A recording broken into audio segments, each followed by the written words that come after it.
Retirement of A partner, मेरा first class आप देखिएगा, second, now proceed for class number 3। आज मैं स्टूडेंट आपको सिखाऊंगा कि रिटायरमेंट ऑफ ए पार्टनर का वो मेरा डायग्राम ऑलवेज आपको लर्न रखना है। आज हम स्टूडेंट रिवैल्यूएशन का एकदम 1 2 3 ऐसे में देखना, आपको हाई लेवल रिवैल्यूएशन तक ले जाऊंगा। रिवैल्यूएशन वाला कॉन्सेप्ट क्लियर करेंगे, रिटायरमेंट कैसे, रिवैल्यूएशन की क्रिटिकल एंट्री कैसे कैसे बन रही है रिटायरमेंट में, वो देख लेते हैं।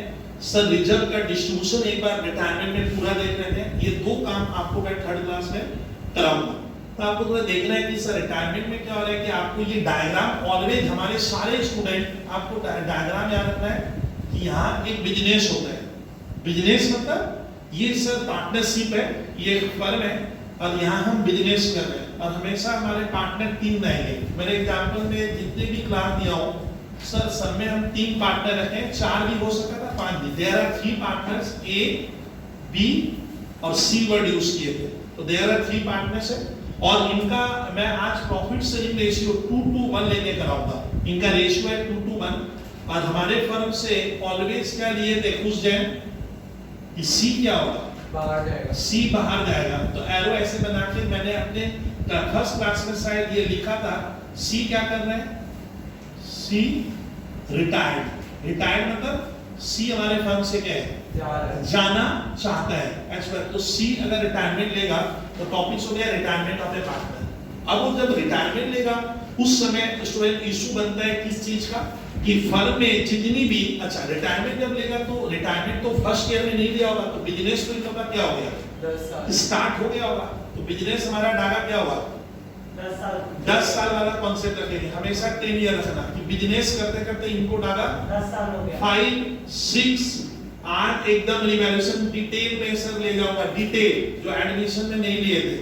10th ईयर इनको बिजनेस को करते करते हो गया। यहाँ हमने क्या लिखा, ईयर 10 हो गए। 11th ईयर में कौन चला जाएगा हमारे फर्म से, सी। अब कहानी स्टार्ट। 11th ईयर में सी हमारे बिजनेस से क्या होगा, रिटायरमेंट लेगा बिगिनिंग में। तो 10th ईयर में अवश्य इन लोगों ने क्या की है, डागा इन लोगों ने अवश्य बैलेंस शीट हर ईयर बनता है, हर, तो बैलेंस शीट वाले लोगों ने बनाया 31/3/2020।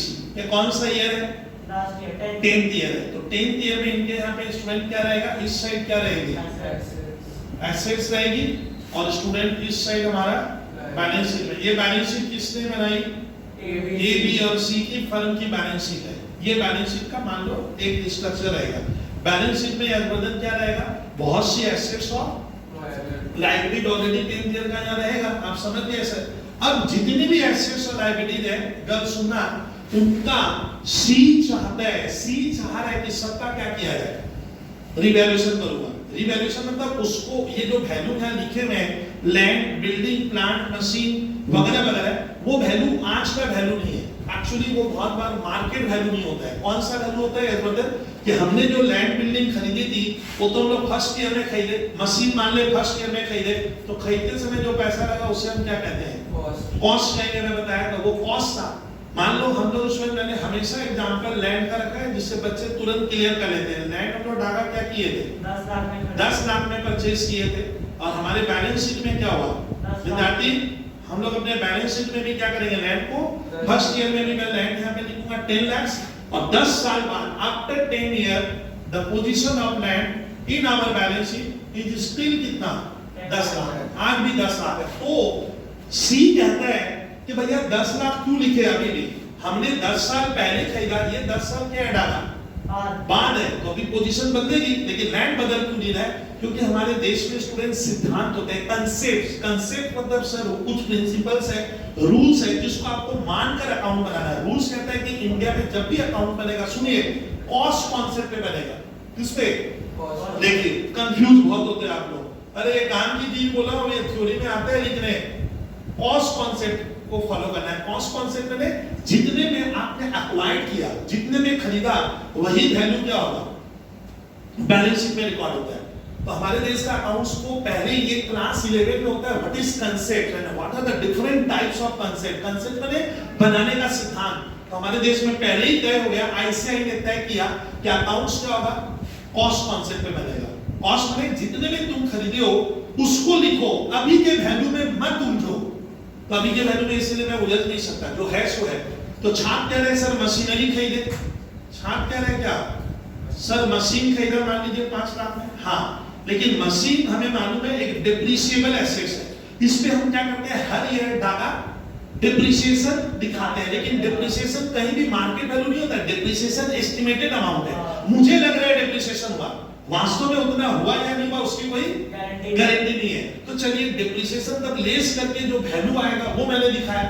तो मशीन भी मैंने अपने बैलेंस शीट में क्या करके रखी है, 10 साल बाद गर्ल्स दिखाई है, लेकिन 5 लाख नहीं, मशीन पे तो क्या लेस होगा, तो डिप्रिसिएशन मान लीजिए मेरा हर ईयर, सुनिए मैं डिप्रिसिएशन चार्ज कर रहा हूँ, मैं मन में सोचता हूँ सर हर ईयर इसका 20-20 हजार रुपया डिप्रिसिएशन दिखा रहा हूँ।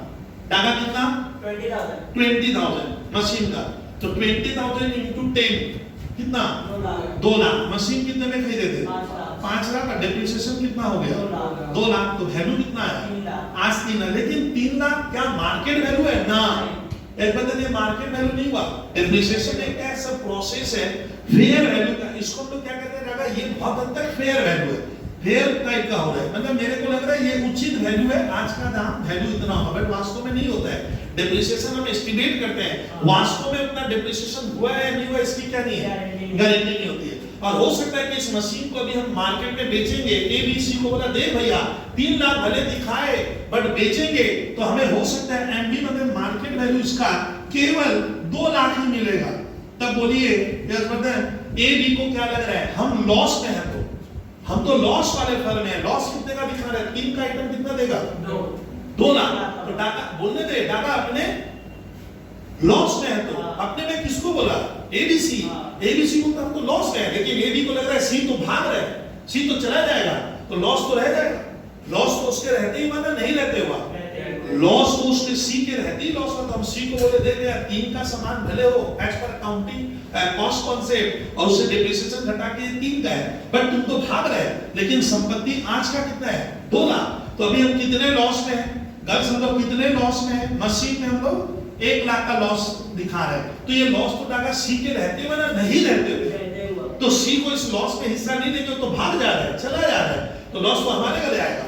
इसीलिए डागा ये तय हुआ है क्या, eight the time of retirement of A partner, हमारे इंडिया में पार्टनरशिप के आप जितने भी चैप्टर बनाओगे सब में एक झंझट आएगा, हमें एसेट्स को और लायबिलिटीज को रीवैल्यूएशन करना पड़ेगा। इसके सी के जाने के बाद में बिफोर रहते सी के रहते में रिटायरमेंट रिवैल्यूएशन करना है। रिवैल्यूएशन मतलब सारी एसेट्स का वैल्यू आज का जो मार्केट वैल्यू वो लिखना है, नहीं तो वो लॉस सी हमारे गले रख कर चला जा रहा है। और सी बोला भैया लैंड का दाम, लैंड अपने 10 लाख खरीदी, हो सकता है आज का वैल्यू 15 लाख हो गया, तो इस बदल लैंड हमारा कितना हो गया, पता नहीं बनाइए 10 लाख, आज कितना है 15 हो गया। 15 लाख कब हुआ 10 साल बाद, 10th ईयर में हो गया 15, लेकिन हमने अपने बुक्स में क्या किया है 10 ही लाख लिखे, क्यों, क्योंकि कॉस्ट कॉन्सेप्ट कहता है जितने में खरीदा, और इसका डिप्रिसिएशन होता नहीं है, बेसिकली नॉर्मली लैंड पे डिप्रिसिएशन नहीं होता है, क्योंकि लैंड की कोई लैंड तो चलता ही रहेगा, इंसान चला जाएगा, बट लैंड तो कहता है मैं तो रहूंगा, तो मेरा डिप्रिसिएशन क्यों कर रहे हो, मेरा वैल्यू, मेरा लाइफ क्या है चलता ही रहेगा, तो लैंड का तो डिप्रिसिएशन, लेकिन लैंड की वैल्यू बाजार भाव तो 15 है। सी क्या कह रहा है, मेरे रहते ही दाम बढ़ा है, मुझे प्रॉफिट में क्या चाहिए, हिस्सा दीजिए तब मैं फर्म छोड़ूंगा।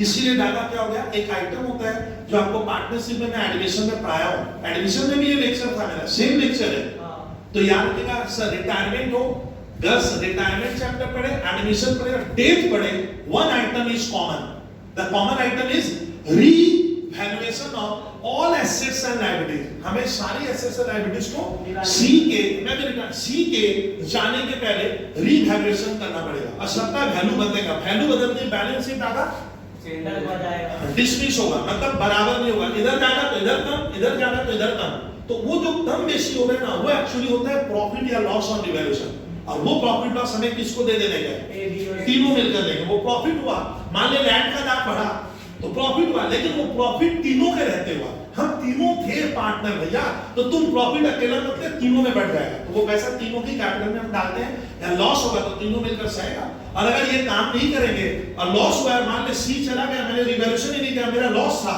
तो सर लॉस ए भी के गले आ जाएगा। और ऐसा भी हो सकता है रिवैल्यूएशन नहीं करे और सी चला जाए और प्रॉफिट था तो सी का नुकसान हो जाएगा। तो इसीलिए फाइनली डिसीजन क्या हुआ कि revaluation is compulsory eight the time of admission, retirement, death, change in profits and ratio में रिवैल्यूएशन करेंगे। आईसी के छात्र या सीबीसी को ये कहना है, आपको ये सब क्वेश्चन पूछते हैं, पूछेगा क्या, what is revaluation account? Sir अब आते हैं रिवैल्यूएशन अकाउंट होता क्या है, ये पूछेगा और बोलते हैं what the need of revaluation in partnership, क्या जरूरत है? तो मैंने जो लेक्चर दिया वही उसकी जरूरत है, नहीं करोगे तो क्या होगा, ये सोच के लिखना पड़ता है। तो स्वयं हमें ये भी सीख लेना है कि रिवैल्यूएशन अकाउंट का डागा क्या हुआ कि हमें पार्टनरशिप में हमेशा एक ये अकाउंट क्या करना है, जिसे प्रॉफिट लॉस का ये अकाउंट क्यों बनना है, बटन to know the exact amount of profit और loss due to revaluation, revaluation या रीअसेसमेंट, ये करके प्रॉफिट और वो प्रॉफिट लॉस हम तीनों मिलकर क्या कर लेंगे, ओल्ड रेशियो ना न्यू रेशियो में होगा। ओल्ड क्योंकि प्रॉफिट लॉस सी के रहते हुआ था, तो सी के रहते तो हमारा रेशियो ये था, इसे ऑलवेज ये प्रॉफिट लॉस स्टूडेंट रिटायरमेंट में, डेथ में आपको ओल्ड रेशियो और सभी पार्टनर मिलके लेंगे, ये क्लियर कर लेना। तो सर इससे हम लोग रिवैल्यूएशन करेंगे। तो सर वो रिवैल्यूएशन की एंट्री मेरा कौन सी क्लास में मैं अगले दिन डिस्कस कर दिया हूं, सेकंड क्लास में। तो आज मैं सिखाऊंगा सर एकदम हाई लेवल रिवैल्यूएशन, मतलब आज मैं एक एक क्वेश्चन लिखूंगा सर इसका रिवैल्यूएशन। अब सुनने में आसान था, तो रिवैल्यूएशन सुनने में आसान है कि सर रिवैल्यूएशन होगा एसेट बढ़ेगा या घटेगी, लायबिलिटी बढ़ेगी या घटेगी। तो याद रखिएगा कैश का और बैंक का रिवैल्यूएशन मत करना, कैश बैंक उतना ही रहेगा, सी जा रहा है तो कैश यहाँ 1 लाख है तो जाके समय 1.5 लाख थोड़ी होगा, वो एक ही रहेगा, तो उसका रिवैल्यूएशन नहीं होगा, बैंक का नहीं होगा। और इधर फिक्सिशियस एसेट्स का रिवैल्यूएशन मत करना, और इधर डाका कोई कैपिटल है उसका रिवैल्यूएशन नहीं करना, खाली किसका, बाहर वाली लायबिलिटीज का रिवैल्यूएशन होगा। यानी ठीक है सर अब करेंगे। तो आज प्रैक्टिकल काम करवा रहा हूं और बच्चे देखेंगे कि सर रिवैल्यूएशन में कितनी दिक्कतें हैं वो दिखा दे रहा हूं एक एक करके। आप एग्जांपल लिख लेना, और ये 15 जनवरी इस तरह का कराऊंगा स्टूडेंट के लाइफ टाइम आपके सारे चैप्टर में काम, इसके बाद रिवैल्यूएशन आएगा ही, ये मान लीजिए। तो रिवैल्यूएशन का मैं लिखवा रहा हूं सर एग्जांपल 1, आप खाली देखना, एग्जांपल लेके लिखिए, काम आएगा ये लाइफ टाइम। क्या बना रहेगा या खुश, स्कूल के पेपर में क्या बना के देगा, बैलेंस शीट बनी हुई है। अब सर एक एक आइटम पकड़ के कर रहे हैं, सुनिए सुनिए स्टूडेंट, यहाँ मैंने लिखा पहला आइटम हमारे मान लो बैलेंस शीट में स्टूडेंट क्या है, लैंड दिया हुआ है, किसकी बैलेंस शीट है ये, ऑफ ए बी एंड आगा क्या सी फर्म की है, किस ईयर में बैलेंस शीट है, सपोज 10th ईयर का एंड में ये बैलेंस शीट बनाया है, किसने, एबीसी ने। लैंड इन लोग का वैल्यू सर कितना लिख रहे हो आप, 5। अब देखिए इससे रिलेटेड जितने रिवैल्यूएशन हो रहे हैं यहां जगह रखो सर। अब इससे रिलेटेड एडजस्टमेंट सुनिए। अच्छा रिटायरमेंट के बाद क्या कहानी बनी, कौन रिटायरमेंट ले लिया, सी। रिटायरमेंट का मान लो सी का क्या हो गया, रिटायरमेंट हो गया, और हमारे पहले पार्टनर कौन थे, एबीसी पार्टनर थे, किस रेशियो में, 2:1। अच्छा कहानी स्टार्ट करें। At the time of retirement of C इस लैंड के साथ हमने छेड़छाड़ किया, इसका वैल्यू या तो बढ़ गया या घट गया। तो लिखवा रहा हूं सर इससे रिलेटेड केस 1 ए बोल के लिखो। स्कूल के पेपर में यस दिया है, land is to be valued at ₹6 lakhs। बोला लैंड का वैल्यू क्या कर देना तुम लोग, रिवैल्यूएशन के समय 6 लाख से बढ़ाएंगे ना, 6 लाख कर देना है, तुम मत बोलिए। अगर land is to be valued at ₹6 lakh, इसका मतलब बॉयज साइड या गर्ल्स साइड से अगर बात दोनों में, तो मैंने लिखा ये कि एक हाँ 6 लाख ही होगा, लैंड का वैल्यू 6 लाख कर दीजिए, करने कह रहा है टीचर, कह रहा है जो टीचर ने सम बनाया या जिसने वो बोलता है भैया लैंड का दाम, land is to be valued at, land का वैल्यूएशन आप 6 लाख कर दो। मेरा क्या दिमाग देगा, एबीसी क्या देगा, पहले क्या रिकॉर्ड है 5 लाख, अभी दाम कितना हो गया, यानी बढ़ा ना घटा, संपत्ति। अब इसको सुनो, खुश जाए, एसेट्स क्या हो गया, एसेट बढ़ने से 10 डेबिट होता है, प्रॉपर्टी बढ़े 11 से चिल्ला रहा हूं, डेबिट होगा। कौन सा प्रॉपर्टी बढ़ गया, कौन सा प्रॉपर्टी बढ़ गया, किसकी वैल्यू बढ़ी, लैंड, उस प्रॉपर्टी का। तो एसेट बढ़ने से डेबिट करोगे, एसेट्स बढ़ने से डेबिट, तो लैंड बढ़ गया, तो लैंड लिखेंगे। इसका आंसर देख लीजिए, लैंड अकाउंट डेबिट, और एक स्पेशल वर्ड आएगा क्या, यही होता है स्पेशल अकाउंट। इस अकाउंट से मालूम चलेगा प्रॉफिट हुआ। मैं कितने से जनरल एंट्री बनाऊंगा? हमारे कुछ छात्र बड़े अलग अलग टाइप के हैं, वो 6 लाख ही लिखा, 6 लाख क्यों लिखेंगे? कितना लिखेंगे डॉक्टर? 1 लाख। क्यों भाई? 1 खुशी में 5 है गर्ल्स, सुनिए तो थर्ड लाइन से 5 की वैल्यू तो पहले ही रिकॉर्ड है, और अभी हमने लैंड में और कितना डेबिट मैंने बढ़ा दिया, कितने से? 1 लाख। तो नया अग्रवाल वॉइस साइड नई बैलेंस शीट जब बनेगा, जब सीट चला जाएगा, उसके बाद जो नई बैलेंस शीट बनेगी उसमें लैंड अब 5 लाख नहीं लिखोगे, बोलिए 6 लाख। बढ़ाए कितना? 1 लाख। उसका अंदर क्या वैसे प्लस होगा, लैंड कहां चला जाएगा? तो न्यू बैलेंस शीट जब बनवाऊंगा रिटायरमेंट के बाद बैलेंस शीट तो पक्का बनाने देगा, तो कृपया ये सब छोटा मोटा क्वेश्चन मत पूछना, इसमें मैं 6 लाख कर दूंगा। कितना इंक्रीज किए? 1 लाख। चलिए सर केस भी बनाइए तो लैंड के ऊपर देखते हैं आप क्या क्या कर सकते हो। चलिए, land is to be valued at rupees 4 lakhs। Land की वैल्यू 4 लाख मतलब क्या कर दीजिएगा, बोल रहे हैं क्या? हाँ। Land is to be valued at rupees 4 lakh. 4 lakh कर दीजिए। टीचर बोलता है लैंड का वैल्यू 4 लाख कर दे। अग्रवाल लैंड का वैल्यू बढ़ाने बोला ना घटाने? घट रहा है। संपत्ति घटने से कैरी, कौन सी एसेट्स घटी? एसेट्स का नाम क्या है? मशीन घटा, लैंड। तो लैंड वर्ड लिखना होगा, नीचे लैंड आएगा, एसेट घटेगा, और ऊपर एक खास वर्ड क्या है? लिखिए लिखिए लिखिए, revaluation account debit to land account. कितने रुपए से? 1 लाख। तो बढ़ भी सकता है क्या? घट भी सकता अच्छा, ये फायदा बना नुकसान? है। नुकसान। ये नुकसान है। सर आज ऐसे आप केस एबीसी करके पूरा सिखा दोगे? हाँ सर, ये कहानी कर रहा हूं।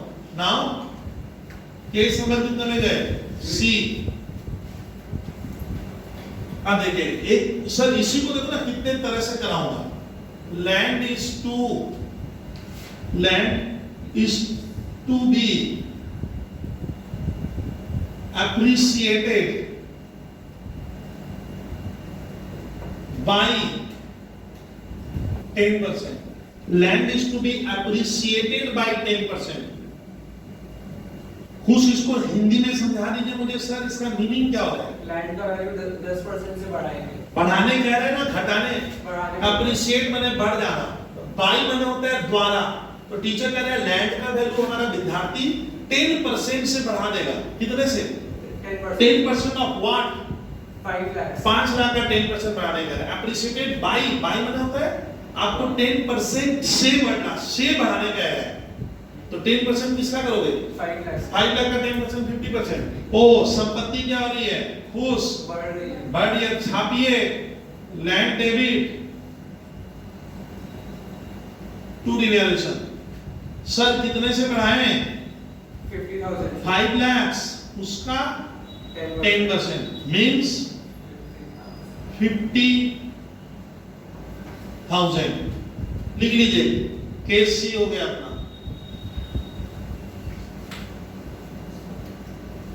सर इसमें और क्या हो सकता है? देखिए केस डी, एक बार वैल्यू है 6 लाख, एक बार कितना? 4 लाख, और एक बार कितना? 10% से क्या कर देना? बढ़ा देना। अरे 10% से क्या बोला है? बढ़ा दीजिएगा। यही तो बोला है, इससे ज्यादा तो मैं कुछ बोला नहीं है। आप ये क्लियर करना। अब इसके बाद इसमें तुम लोग देखना। अब सर हम लोग और क्या क्या कर सकते हैं? देखिए land is UNDRVALUED under valued by 80,000। यहां फंस सकते हो, ये नया टाइप का हुआ, वर्डिंग नहीं है, तो कुछ स्टूडेंट फंस जाते हैं, समझ नहीं पाते हैं। एक बार बता, हम लोग क्या लिखे? Land is under valued by 80,000। Under valued मैंने लैंड का वैल्यू किसी वजह से, किसी वजह से ऐसा कुछ आ रहा है। लैंड इज अंडर वैल्यूड, मतलब टीचर कह रहे हैं लैंड का यहाँ प्राइस या लैंड का जो वैल्यू आपने रिकॉर्ड किया है वो किसी वजह से अंडर वैल्यूड मैंने कम हो जाना। कितने से? 80,000 से कम हुआ। बाई वर्ड लगा है, टू लगेगा तो अलग मीनिंग देगा। तो लैंड इज का अंडर वैल्यूड बाई 80,000 मतलब मुझसे लैंड 80,000 से क्या हो गई है?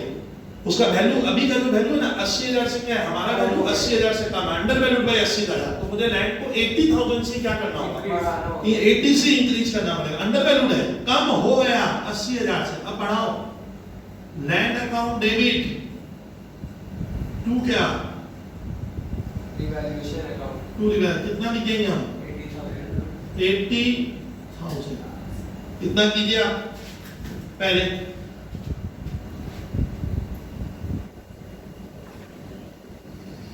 अब हमको देखो मैं कैसे कराऊंगा, आपको वैसे वैसे पढ़ना पड़ेगा। आप कॉपी में लिखते चलना, केस ए हुआ, केस बी हुआ, एक होता है वैल्यूड एट शेरा, एक है वैल्यूड एट एप्रिशिएटेड बाय, और लैंड इज क्या, under value by 80। Under value मैंने लैंड का वैल्यू मुझसे किसी वजह से कम है, 40,000 से हम लोगों से कम हो गया, मैंने मार्केट वैल्यू से कम है, ये कहना चाह रहा है।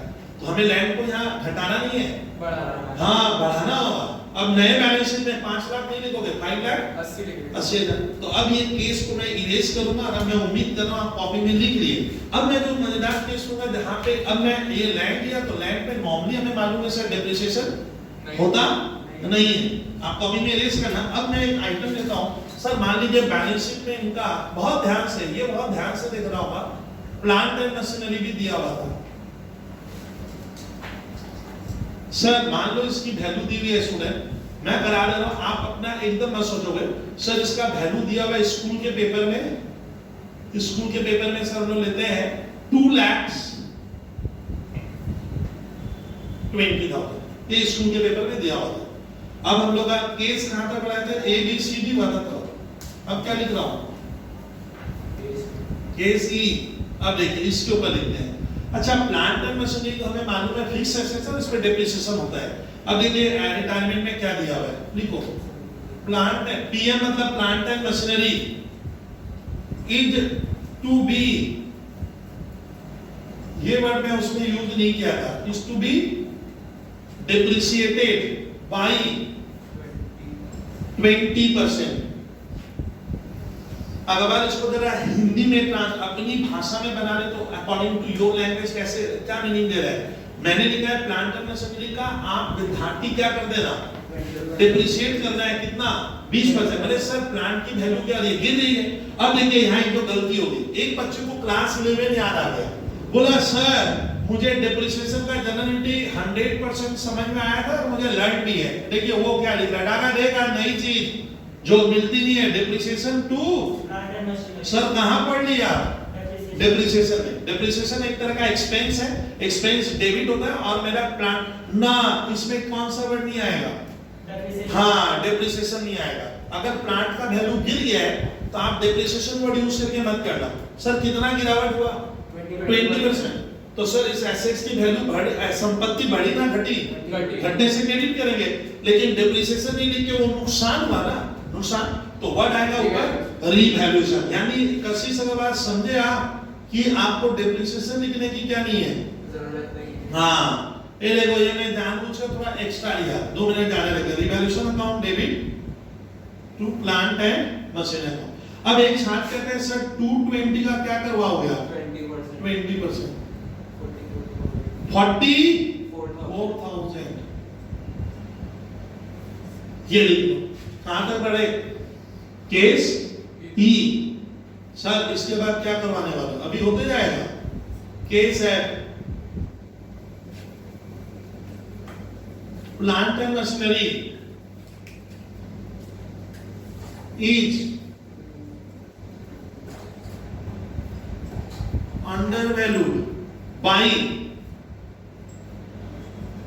40,000। कैलकुलेशन में इसका मीनिंग अच्छा लिखो, plant and machinery is undervalued by 40,000। Plant का वैल्यू मार्केट प्राइस से 40,000 कम है। बोलिए Agarwal, plant and machinery is undervalued by 40,000 का मतलब मैंने लिखा है प्लांट एंड मशीनरी का जो प्राइस है, आपने जो यहाँ रिकॉर्ड किया वैल्यू, वो क्या है, अंडर वैल्यू इज, ऐसा नहीं है इज टू बी बढ़ती है, इज अंडर वैल्यू, मतलब तेरा प्लांट तुम यहाँ पे 40,000 कम दिखा के रखा है, तो आपको अपना एसेट्स क्या करना है, बढ़ाना होगा। संपत्ति तो तुम 40,000 अकाउंटेंट लोग, एबीसी का जो अकाउंटेंट है वो कम दिखा के रखा है, रिवैल्यूएशन के समय तब क्या हो रहा है, सी बोल रहा है भैया कम दिखाया हुआ है, कितने से 40, अपने को 40 क्या करना होगा, बढ़ाना है, घटाना नहीं है। अंडर वैल्यूड नहीं करने बोला है, क्या बोला? अंडर वैल्यूड है। इस लाइन का मतलब तेरा मशीन का वैल्यू आपने क्या करके रखा है? कम दिखा के रखा है, तो मुझे मशीन को बढ़ाने का है। आंसर क्या होगा? Plant and machinery account debit. क्या लिखे हो खुद इसका तुम answer? Plant and machinery account debit to revaluation account. कितना होगा? 40,000। 40,000। हमने क्या किया? बढ़ाया ना घटाया? इंक्रीज कर दिए। अब नए बैलेंस शीट में प्लांट 220 नहीं दिख रहा। जब नई बैलेंस शीट बनाएंगे तो 220 में 40,000 क्या हो जाएगा? इसमें ऐड हो जाएगा, नया वैल्यू ऐसे होगा। ई है, अभी ले रहा हूं। अच्छा, नेक्स्ट ई एफ के बाद यही रेस कर रहा हूं। ई एफ लिखे, फिर जी नंबर लिखना होगा। जी को ऐसे लिखेंगे, थोड़ा अलग टाइप कर लेंगे। केस इंफॉर्मेशन कितना? जी लिखो, लिखो प्लांट एंड मशीनरी इज, ये थोड़ा अलग टाइप का दूंगा। O B E R V A L U E D is overvalued by, पहली बार यशवर्धन शर्मा मैं लिखूं, रुपीज में नहीं दूंगा, बाई स्कूल वाले ने ऐसे दिया। Plant and machinery is overvalued, इसमें मैं अमाउंट दिया था, इसमें अमाउंट नहीं देके ऐसे दे दिया। तो यहाँ पे एक बार इसका कसी से मीनिंग क्या हो रहा है कि हमने लिखा प्लांट एंड मशीनरी, थोड़ा समझिए, इज ओवरवैल्यूड बाय 10%। तो इसका मतलब क्या हो गया यहाँ पे कि आप, हाँ बोलिए, टीचर क्या कह रहे हैं? आपका स्कूल वाला टीचर जो पेपर सेटर है वो आपसे कह रहा है कि प्लांट एंड मशीनरी ओवरवैल्यूड, मतलब ये जो वैल्यू आपने यहाँ लिखा है, तुमने ये जो वैल्यू यहाँ पे क्या किया है? पुट किया है। ध्यान से, आपने यहाँ जो वैल्यू लिखा दादा, ये वैल्यू मैंने जो यहाँ पे पुट किया है वो मैंने क्या किया है? टीचर कहता है कि तेरा वैल्यू, जो वैल्यू होना चाहिए उससे 10% ज्यादा है। देखिए तो ओवर वैल्यू बाय मतलब क्या होता है? मतलब मेरा जो पहले वैल्यू था, पहले जो वैल्यू था उससे स्टार्ट करूंगा। इसमें मैं यहाँ लगूंगा, ये लैंग्वेज मेरे को एक बार यशवर्धन पढ़ना था, हम लोग पढ़े थे। देखिए प्लांट मशीनरी 2:20 अगर टीचर ने लिखा है रिटायरमेंट या एडमिशन या जो भी चैप्टर है, सुनिए, plant and machinery is overvalued by, कुछ इसका मीनिंग बता। इज ओवरवैल्यूड बाय का मतलब टीचर मुझसे ये कह रहा है, स्टूडेंट से कह रहा है क्या भैया मेरा वाला वैल्यू, टीचर कहता है मेरे 10% ज्यादा है, किससे? पहले वाले से। तो हमें पहले वाला क्या नहीं है?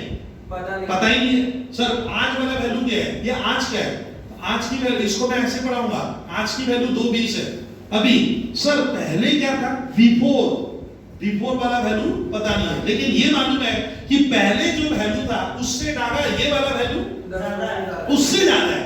सर पहले वाला बताओ ना सर। सर पहले वाला क्या था? पहले वाला मुझे नहीं पता। तो बच्चे यहाँ पे इस क्वेश्चन में आईसी सीबीएसई या डब्ल्यूबी का कोई भी छात्र हो, वो इसका क्या कर रहा है? ना गलत कर दिए। सुनिए इसमें लिखा है प्लांट ओवरवैल्यूड है कशिश अग्रवाल, कितने से? 10% से। तो बता, ये वैल्यू 10% से ज्यादा नहीं है, ये तो अभी का वैल्यू है। लैंग्वेज है ये कि जो पहले वैल्यू था, पहले वाले से ये वाला 10% ज्यादा है। तो हमें पहले वाला वैल्यू क्या करना है? तो पहले वाला वैल्यू मुझे यहाँ ध्यान दे जाएगा, पहले वाला हमें क्या नहीं है? पता नहीं है। इसका 10% करो, इसका 10% होगा, इसका, बट हम इसका कर दिए, गलत हो गया। पहले वाले वैल्यू से 10% ज्यादा है। तो बदल बताइए प्लांट का वैल्यू, मैंने सर ने ऐसे लिखा है, स्कूल वाला ऐसे लिख रहा है, या पेपर सेटर वाला ऐसे लिख रहा है कि भैया प्लांट वाला वैल्यू जो मैंने दिया है वो पहले वाले पुराने वाले से 10% ज्यादा है। तो इसका एक ही रास्ता है क्या?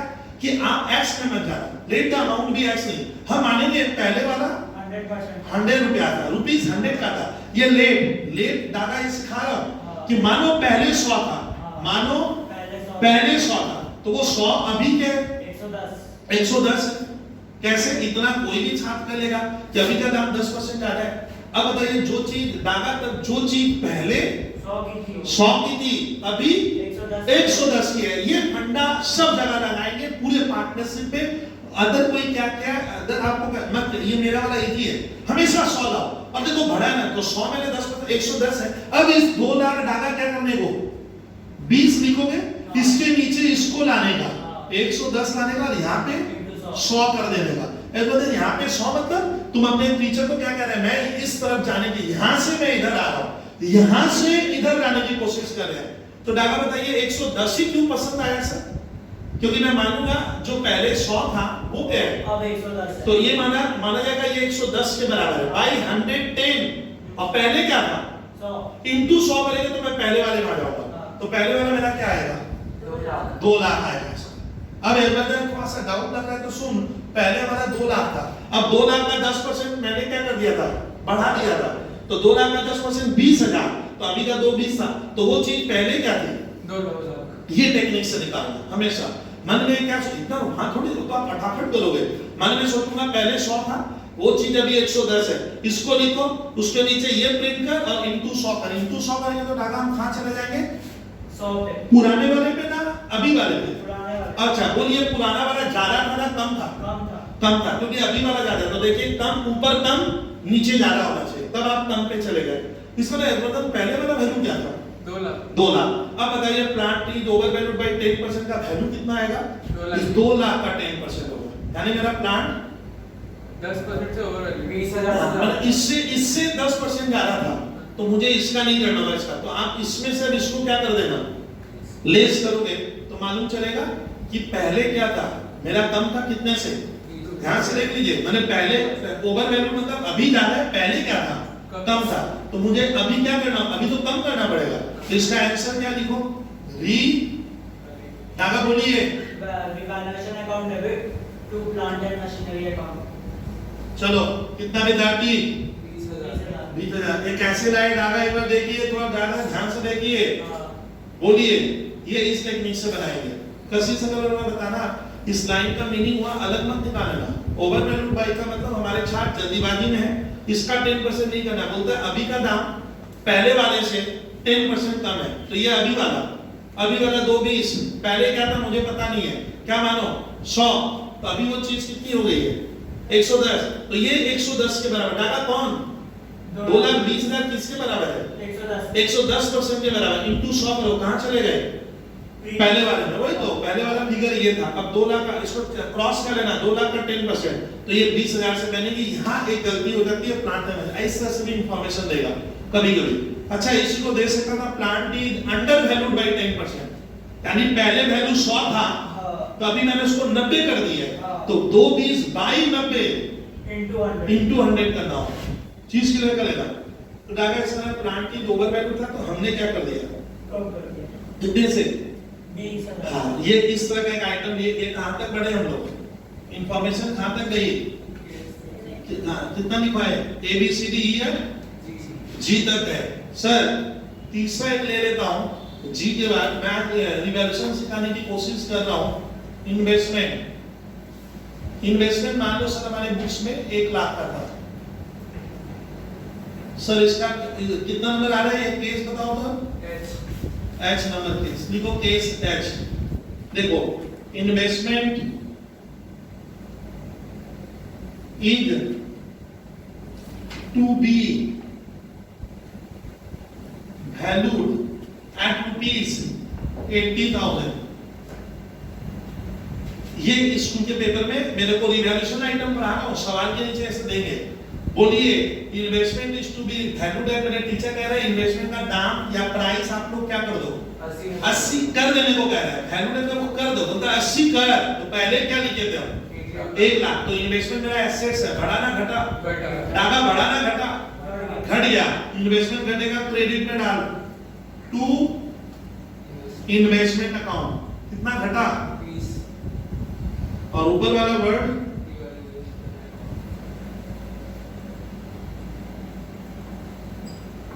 संपत्ति घटेगी तो क्या होगा, डागा क्रेडिट होगा, ये कितना नंबर में लिए हम लोग एच में लिए, investment is to be valued at 80,000,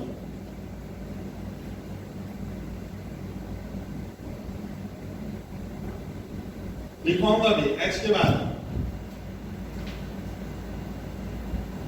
आई, ध्यान से देखिएगा, इन्वेस्टमेंट के ऊपर ही मैं लूंगा, बहुत ध्यान से, इन्वेस्टमेंट इज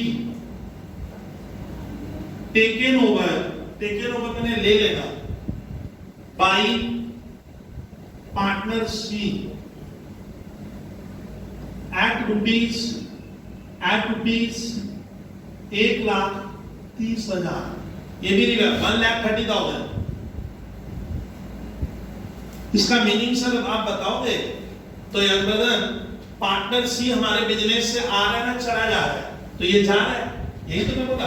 लेकिन जाते समय सी को हम लोगों ने क्या किया, इन्वेस्टमेंट लेने का बोला इन्वेस्टमेंट तुम ले रहे, तो हम लोग क्या किए, एक एसेट डाटा किसको दे रहे हैं, कौन दिया, फर्म, बिजनेस, कौन दे रहा है, फर्म किसको दे दिया, एसेट्स, ये देखो सी को बाहर ले जाओ, तो सी हमारा अब बिजनेस में हमारे क्या था, इन्वेस्टमेंट अभी तो था सर, यहाँ ये संपत्ति है, अभी किसको दे रहे हैं, तो व्हाट्स गोज आउट, अरे नियम 11 को बिना अकाउंट्स कहां से बनेगा, जो जाता वो क्रेडिट होगा, तो मेरी प्रॉपर्टी गई ना आई, debit what comes in, credit what goes out, तो जो संपत्ति जाएगा क्रेडिट, और हु इज द रिसीवर, तो फर्म सी को क्या बोला, ओ तुम क्या कर रहा है, इन्वेस्टमेंट ले रहा है, ये भी कहता है ओ तब तो तुम इन्वेस्टमेंट ले लिया, तो तेरा कुछ कैपिटल का पैसा हमने क्या कर दिया, तेरे को दे दिया, तो लौटा दिया, रिटर्न कर दिया, तुम इन्वेस्टमेंट ले रहे हो मतलब तुम अपनी कैपिटल का कुछ पोर्शन क्या किया, फर्म से ले लिया।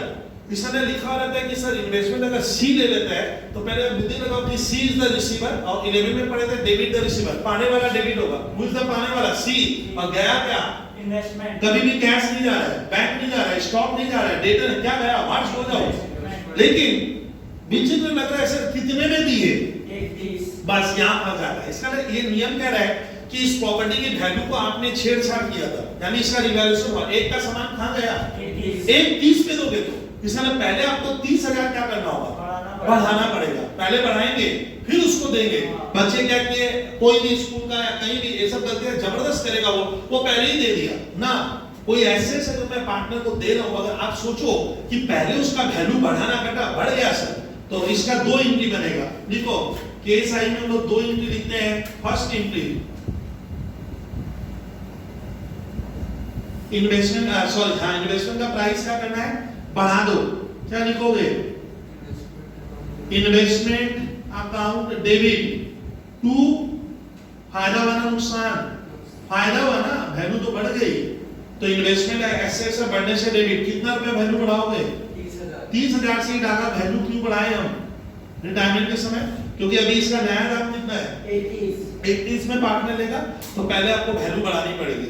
यही गलती करते हैं स्टूडेंट, पहले ही उसको क्या कर देते हैं, दे दिए, भेजे बेचे नहीं, दे दिए, इन्वेस्टमेंट ले जाना, देने के पहले दाम बढ़ेगा या घटेगा वो देखिए, तो ये बनेगी फर्स्ट एंट्री, फिर एक बार और एक बार बनेगा, सर और एक बार बनाओगे, हाँ एक बार, तो इसका एक फर्स्ट एंट्री बनेगा, और यहां मैं लिखूंगा सेकेंड एंट्री।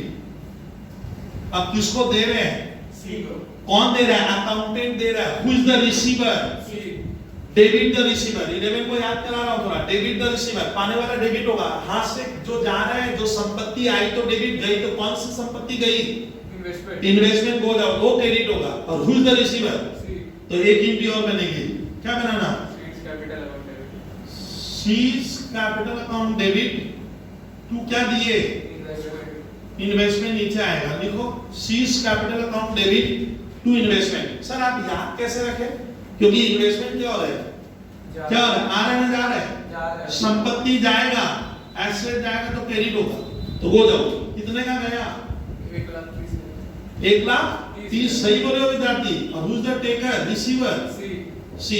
अब बता हम लोग अगर सी को ये लोग ज्यादा पैसा देगा रिटायरमेंट के समय ना कम देगा, कम देगा, तो ये एंट्री ऐसे बनाना है। कभी कभी देखो इस तरह का भी होगा कि पार्टनर को, तो आप पहले उसका 2 बार, पहले उसका वैल्यू बढ़ाओ या क्या घटा, वो तेरे पे डिपेंड है, बबलू सर पे डिपेंड नहीं है, आप पे डिपेंड है कि बढ़े ना घटे, फिर उसको दीजिए, चैनल नहीं आ रहा है, चैप्टर नहीं मिलेगा आपका, तो सर ये देखिए इन्वेस्टमेंट के ऊपर लेके गए हम लोग इस तरह से। सर अब आगे क्या ले लो, आगे ले रहा हूं, देखिए बहुत ध्यान से उसमें, अब एक स्टॉक लेते हैं सर, स्टॉक का वैल्यू मान लो बुक्स में 6 लाख होती है, तो सर इस पार्टनरशिप फर्म में अपने आई तक बढ़े थे, हाँ उसमें इस पार्टनरशिप फर्म में स्टॉक की वैल्यू दी हुई है 6 लाख, मतलब इनके पास जो स्टॉक है 6 लाख का, इसके ऊपर एडजस्टमेंट क्या क्या दे सकते हैं टीचर लोग। आई तक बढ़े थे, तो केस कौन सा, जे नंबर लिखा जाए सर, क्या क्या हो सकता है, देखिए स्टॉक, बहुत ध्यान से देखना, off rupees 50,000 is to be written on, WRI written off. ये केस जे में गए। अब इस साइड ये भी एक एसेट्स है। अब इसका रिवैल्यूएशन करते हैं हम लोग। कैसे करते हैं? इसका हिंदी ट्रांसलेशन करते हैं, अपनी ओन लैंग्वेज में सोचते हैं कि सर ये लिखा क्या एक्चुअली लोग।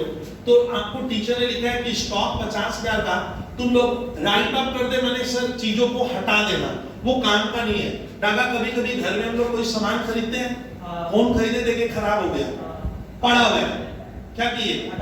हटा देना, राइट अप कर देना, मैंने उसका वैल्यू 0 कर देना, ये नहीं ना, तेरे लिए वो वर्थलेस हो गया।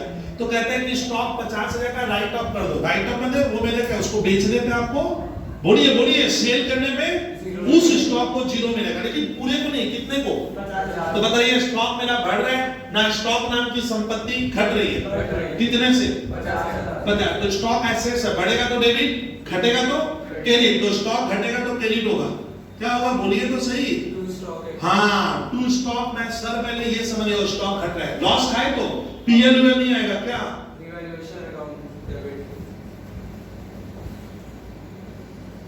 रिवैल्यूएशन अकाउंट डेबिट टू क्या? स्टॉक। कितने रुपए का राइट अप किए? राइट अप मैंने हटा देना बढ़ा देना वो आप सोचिए सर, आप क्या कर रहे हो? हम लोग स्टॉक का वैल्यू 50,000 से गिरा दिए, वो स्टॉक मेरे काम का नहीं है, वर्थलेस है, तो स्टॉक को राइट अप कर दिए 50। अभी नए बैलेंस शीट को जब बनाओगे तो स्टॉक अब 6 लाख मत लिखना, अब नया दाम कितना होगा? 6 लाख से 50,000 क्या होगा? हाँ, कम हो जाएगा। सर और दिखाइए। अब जो आइटम लूंगा थोड़ा सोच के करना, लाइफ बनाने में काफी दिक्कत होगी, तो इस तरह से मैं आइडिया देते जा रहा हूं। सर अब स्कूल के पेपर में मैंने 5 नंबर पॉइंट दिया हुआ था डेटर्स, ओनली डेटर्स क्लियर किया सर। डेटर्स का वैल्यू दिया हुआ है स्कूल के पेपर में 4 लाख। इसका मीनिंग बताइए तो खुश क्या हुआ? डेटर्स हम लोग के 4 ABC क्या कह रहे हैं? फर्क कह रहा है कि हमें डेटर से 4 लाख लेना है, यही तो लिखा हुआ है। अब कहानी बनाते हैं सर, और ध्यान से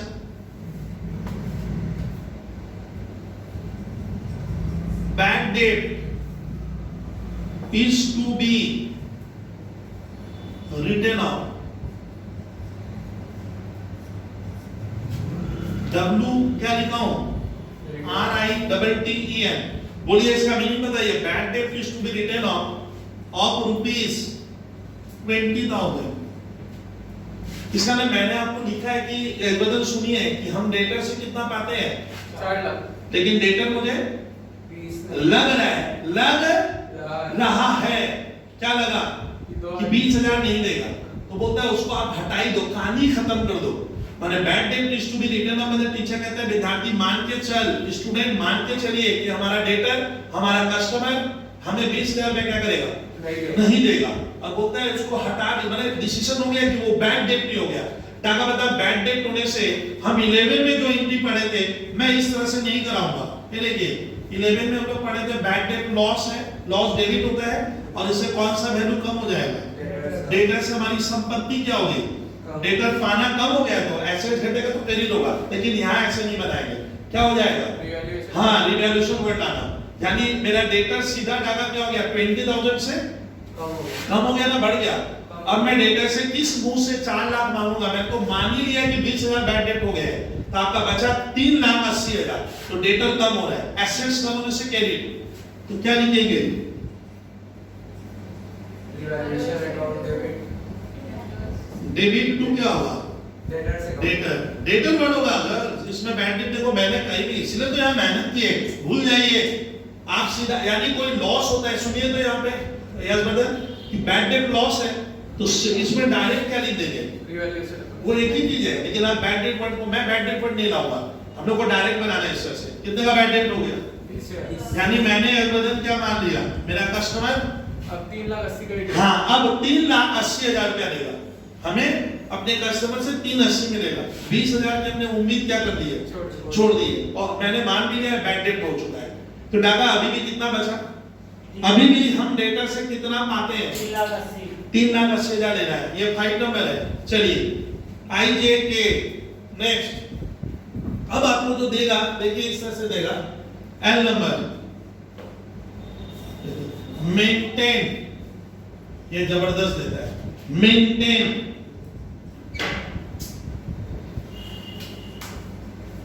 provision for bad debt at the rate of 5%.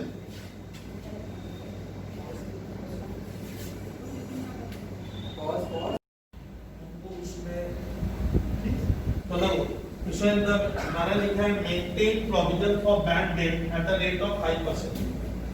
तो ये जो मीनिंग आप देखो, दोनों में बैड डेट वर्ड आया है. ये बैड डेट है, यहाँ पे भी बैड डेट है, लेकिन दोनों में डिफरेंस होता है.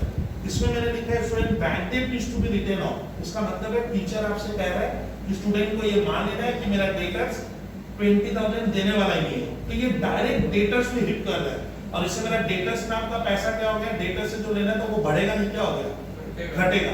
इसीलिए ना इस इंट्री में जब डायरेक्ट हिट करता है कि डेटर्स मेरा पैसा ऑलरेडी डुबा दिया, आपको कंफर्मेशन मिल चुकी है कि पैसे बैड डेट हो गए, तब आपको उसमें लिखना पड़ता है डेटर वर्ड. ये वाला डेटर गिर गया, लेकिन बैड डेट में डायरेक्ट क्या लिख दो, रिवैल्यूएशन. ठीक है, आपको पहले क्रेडिट वाला फैसला ले लो, बचा हुआ रिवैल्यूएशन. लेकिन ये क्या लिखा देख बता रहा हूं, अगर कितना है maintain provision for bad date, तो इसका मीनिंग समझते हैं. Sir provision for bad date हम 11 से पढ़ रहे हैं. प्रोविजन फॉर बैड डेट का मतलब होता है इसमें मुझे लग रहा है यार एबीसी का बिजनेस है तो इनको कहूंगा मैं, इन लोगों को लग रहा है कि हमारा जो डेटर्स है वो 5% पैसा बैड डेट नहीं हुआ है, बैड डेट हो सकता है. तो एक बार दोनों में डिफरेंस समझिए. तो एक बार bad debt is to be written, मैंने पैसे बैड डेट हो गए हैं, मैंने ये डिसीजन ले लिया एबीसी ने कि हमारा पैसा बैड डेट हो गया है, मैंने कंफर्मेशन आपने ले ली है कि वो पैसा मिलने वाला नहीं है. बट इसमें ऐसा नहीं है, इसमें लिखा हुआ है कि तुम लोग ये मानो, स्टूडेंट ये मान लेगा कि हमारा कस्टमर क्या करने वाला है, डेटर्स मींस कस्टमर, हमारा कस्टमर एसबर्डन क्या करने वाला है, 5% पैसा नहीं देना, डुबाने वाला है. तो ये बैड डेट हो चुका है, ये घटना हो गई है, और इसका लग रहा है कि मेरा पैसा डूबेगा, लग रहा है. यानी इसमें कभी भी डेटर वर्ड नहीं आएगा, इसमें डायरेक्ट डेटर हिट नहीं करना. आप ये कह रहे हो कि सर मुझे लग रहा है मेरा डेटर नहीं देगा, वो लग रहा है बोल रहे हो, इसमें ये कंफर्मेशन नहीं हुआ है, आपको लग रहा है. लेकिन हम लोग, हमारा देश का account sir student prudence concept में बनता है. तो आप अगर ये कहते हो कि सर आपको लग रहा है आपका पैसा डूबेगा, तो आप क्या कर लो, इसके लिए प्रोविजन कर लो, प्रोविजन. और डूबेगा मतलब लॉस होगा, यानी आप ये कह रहे हो कि फ्यूचर में लॉस कितना परसेंट होगा, 5% मेरा डेटर पैसा डुबाने वाला है. तो इस इंट्री में डेटर वर्ड नहीं आएगा. यहाँ पे बैड डेट हो चुका है और इसमें होने की संभावना है, हम एक प्रोविजन क्रिएट करेंगे और इंट्री बनेगी ऐसे. ये बहुत डिफरेंस है, ध्यान से देखिएगा. रिवैल्यूएशन अकाउंट डेबिट सारे student to provision for bad debt. Board पे देखिए, provision for bad debt account. भैया कितना डूबेगा सर, बोल पाओगे? 5%. किसका 5% ऑफ व्हाट? 380 का होगा. डेटर 4 लाख का था, यशवर्धन हमें 4 लाख लेना है, बट हमें कंफर्मेशन मिल गई कि 20 तो डूबेगा ही. जब आपको पता ही है 20,000 डूब जाएगा तो मिलने वाला कितना है, आपको पैसा कितना मिलेगा डेटर से, 4 लाख नहीं 380 मिलेगा. अब 380 में भी मन में शंका है कि 5% क्या होगा, और डूबेगा. तो 5% जो और डूबेगा, एक बार बदल बोल पाएगा, वो 4 लाख का नहीं होगा, 3,80,000, वो 4 लाख का क्यों नहीं होगा बोलिए तो? क्योंकि वो कंफर्मेशन मिल गया. हाँ, ये तो 20,000 तो डूब ही गया, तो मिलने वाला कितना पैसा और मिलेगा. 3,80,000. अब तुम मुझे बोला सर मुझे लग रहा है 5% और डूब जाएगा, तो और में तो यही आएगा, वो तो आएगा नहीं. 20,000 वाला तो पूरा डुबा ही दिया है. तो 380 का 5% करना है, ये बच्चे नहीं करते. बच्चे क्या करते हैं, 4 लाख में कर रहे हैं, नहीं चलेगा. तो सर कर दीजिए 3,80,000 का 5%. उन्हें कितना डूबने वाला मैं कह रहा हूँ 19,000. मुझे ऐसा फील हो रहा है सर मेरा पैसा डूब जाएगा. अब देखिए किस तरह से मैं करवाते जा रहा हूँ. तो ये सर रिवैल्यूएशन क्या होता है, फुल्ली खेल है कंसेप्ट के ऊपर. आपका कॉन्सेप्ट क्लियर नहीं है तो इनकी इतनी टफ आइडिया नहीं देगा. हमारा सर आईसीसीडीएस न्यू इंफॉर्मेशन लाता है और बच्चों को लग रहा है बनेगा ना बनता नहीं, पार्टनरशिप में कुछ ना कुछ सर नयापन रहेगा, वो होता जाएगा. जितना प्रैक्टिस करेंगे उतना होगा और क्लियर होता जाएगा. और मैं सोच पाने का, अगर आपको बनाने की कैपेसिटी जिस दिन आ जाए कि तुम खुद क्रिएट करेगा, तब आपका मार्क्स 90 प्लस 90 तब जाएगा, नहीं तो नहीं जाता. आपको खुद को देखना है कि हाँ सर मैं कर लूंगा. अब आने दीजिए. अब थोड़ा सा लेते हैं सर, इधर कैश बैंक का तो रिवैल्यूएशन होगा नहीं, तो थोड़ा आप इधर का आइटम ले लेता हूँ. सर इधर आप कौन सा लोगे, इधर लेते हैं सर. एक इंफॉर्मेशन रेडी करते हैं क्रेडिटर्स, लायबिलिटी का भी देख लेते हैं सर. क्रेडिटर्स एक में इधर लिखा है क्रेडिटर्स. अब सर क्रेडिटर्स के ऊपर क्या है, मान लीजिए क्रेडिटर्स स्कूल के पेपर में स्टूडेंट सभी छात्र चुने 2 लाख का दिया है. 2 लाख का क्रेडिटर दिया है। अब देखिए इसका कितना नंबर था, केस नंबर कितना, हम लोग कहां तक किए थे, के सुनो विद्यार्थी, के में लिखता हूं। क्रेडिटर्स किसको कहते हैं, एबीसी कहता है कि सर मुझे अपने क्रेडिटर्स को पैसा देना है। क्रेडिटर्स कौन हो गया, डाका जिसे हमें पैसा क्या करना है, देना है। अपने उससे गुड्स या सर्विस लिए होंगे तो उसका पैसा देना है। तो ये मेरी लायबिलिटी हुई, ये किस साइड में आया, लायबिलिटी में। तो बैलेंस शीट में इधर लायबिलिटी है, इतना तो सबको आता है। चलिए क्रेडिटर्स को मुझे 2 लाख देना है। अब सुनिए, creditors include rupees 10,000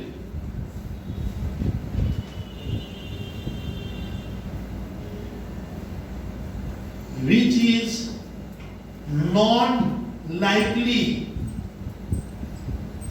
to be claimed। to be क्या लिखा, claim। पढ़ के देखिए, creditors include rupees 10,000 which is not likely to be claimed and hence word इस बार देखें तो क्या है, रिटेन बैक। मीनिंग मैं बता दूंगा। बोलिए भैया अजमल ने ऐसा क्या लिखा, देखो कुछ विद्यार्थी इनको क्यों गलत इंटरप्रिटेशन करते हैं। वो तुक्का वाला अकाउंट चला रहा है, नहीं चलेगा। तुक्का वाला मैथ चला रहा है, नहीं चलेगा। आप सुनिए, इस बार वर्डिंग ऐसे लाया हूं, क्रेडिटर्स इंक्लूड है। कुछ मैंने क्लास में बताया, एडमिशन में भी जब वर्ड आता है क्रेडिटर्स इंक्लूड, मतलब इस 2 लाख में क्या हो रहा है, 10,000 रुपया उस पर्सन को मुझे क्या करना है, उस पर्सन को देना है जो मुझे लग रहा है, मुझे मतलब एबीसी को लग रहा है कि उसको नहीं देने से भी चलेगा। सर कहां लिखा, यही तो, क्रेडिटर्स इंक्लूड रुपीस 10,000, इसके भीतर 10,000 इस पर्सन को मुझे देना है। मान लो 10,000 इसको देने का है। बोलता है which is not likely to be claimed, हमें ऐसा लग रहा है कि वो पैसा क्या नहीं है, नहीं लेगा। अरे मिलेगा नहीं, हम वो लेगा ही नहीं, हमें लग रहा है। सर ऐसा क्यों, बहुत बार क्या होता है, जिसको हमें पैसा देना है सर, वो मुझसे यजबदन क्या किया, बहुत दिनों तक पैसा नहीं मांगा, या उसकी डेथ हो गई, या वो सर मिसिंग हो गया है, हमें पता ही नहीं है, हमें लग रहा है उसको देना है। देना बहुत समय बाद सर क्या हुआ, रियलाइज हुआ कि अरे यार ये क्रेडिटर तो मांग ही नहीं रहा पैसा, गया था, खबर चला कुछ भी हो सकता है, उसको डेथ हो गई होगी, मिसिंग हो गया है, या सर उसका कोई लेने वाला नहीं बचा है, नॉमिनी नहीं है। तब हमें ऐसा लग रहा है एबीसी को कि क्रेडिटर्स ने 10,000 उसको देना है जो पैसा लेने वाला ही नहीं है, और हमने खाली इसकी एंट्री नहीं बन दिया, ये भी लिखा रहेगा। एंड हेंस इसलिए एबीसी ने रिटर्न बैक किया। रिटर्न बैक माने ये डिसीजन इन लोगों ने ले लिया कि उस क्रेडिटर्स को पैसा देना ही नहीं है। तो हमारा बैठे बैठे यहाँ पे क्या, मैंने लायबिलिटी बढ़ा ली। एबीसी कहता है चलो सर बैठे बैठे हमारा लायबिलिटी क्या हो गया, कम हो गया। कितने से कम हो गया, 10,000 देना ही नहीं है। और मैंने पढ़ाया रिवैल्यूएशन बनाते समय, मैं रूल सेकंड क्लास में बोला था लायबिलिटी मेरी बढ़ नहीं रही है, क्या हो रही है, घट रही है। स्टूडेंट सुनिए, लायबिलिटी अगर बढ़ता है तो हमें लायबिलिटी को क्रेडिट करना है, और लायबिलिटी अगर घटेगी तो हमें डेबिट। तो इसका एंट्री बनेगा, हमारा लायबिलिटी कम हो रहा है तो क्रेडिटर्स अकाउंट डेबिट हो जाएगा। यानी ध्यान रखिएगा, लायबिलिटी अगर कम हो जाए तो इस तरह से बना लिखो, क्रेडिटर्स अकाउंट डेबिट टू कितने का फायदा हुआ, कितने का फायदा हो गया बैठे बैठे सर, हमारा 10,000। उसमें हमारा 10,000 का बेनिफिट हो गया के। फिर उसमें के के बाद हम लोग लिखते हैं एन। लिखो outstanding salary of rupees 20,000 to B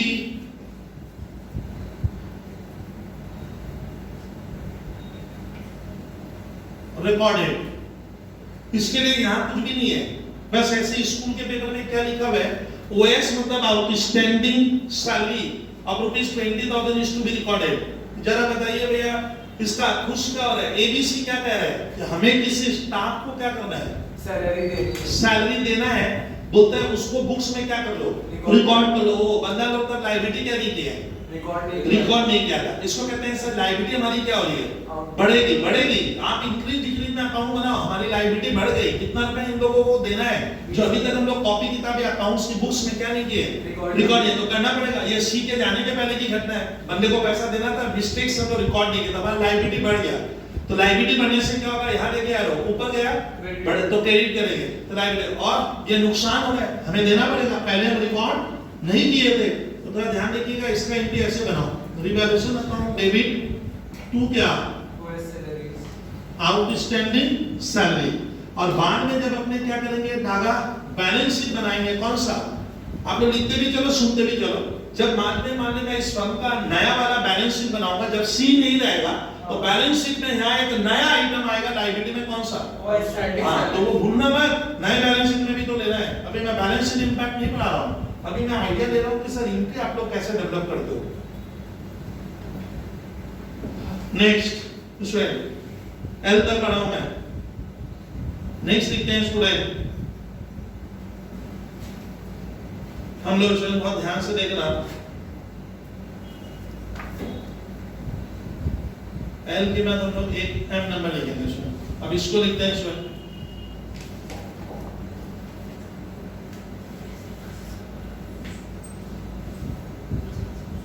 revaluation ये तो अलग टाइप का लूंगा एकदम रिवैल्यूएशन एक्सपेंसेस पेड रुपीज 5000 आजकल इस तरह का भी आइटम देता है जरा इसका मीनिंग मैं क्लियर करूंगा सर आपने लिखा क्या है सर रिवैल्यूएशन एक्सपेंसेस पेड अच्छा बताओ कि स्टूडेंट हम लोग सेकेंड क्लास में रिटायरमेंट का मैं पढ़ाया था याद आ रहा है यशवदन कि पार्टनरशिप फर्म से जब कोई पार्टनर चला जाता है तो हम लोग अपनी एसेट्स और लायबिलिटीज का रिवैल्यूएशन करते हैं बट रिवैल्यूएशन बहुत बार हमें करना आता नहीं है हम करेंगे कैसे रिवैल्यूएशन मतलब क्या उस एसेट्स का आज का वैल्यू क्या है वो एक दिन को क्या नहीं है पता नहीं इतना आसान थोड़ी है आज जैसी भी कंपनी इतनी बड़ी कंपनी है उसका लैंड बिल्डिंग का वैल्यू क्या होगा तो इतना इजी नहीं रहेगा तो होता क्या है कि हम रिवैल्यूएशन किसी बाहर वाले से करवाएंगे कोई व्यक्ति आके हमारी एसेट्स का रिवैल्यूएशन करेगा तो बदले में अपना चार्जेस देगा वही कहानी आई है कि आप रिवैल्यूएशन करवाए होगे तो उसके लिए क्या लग गया हम लोगों का खर्चा लग गया कितने रुपए का 5000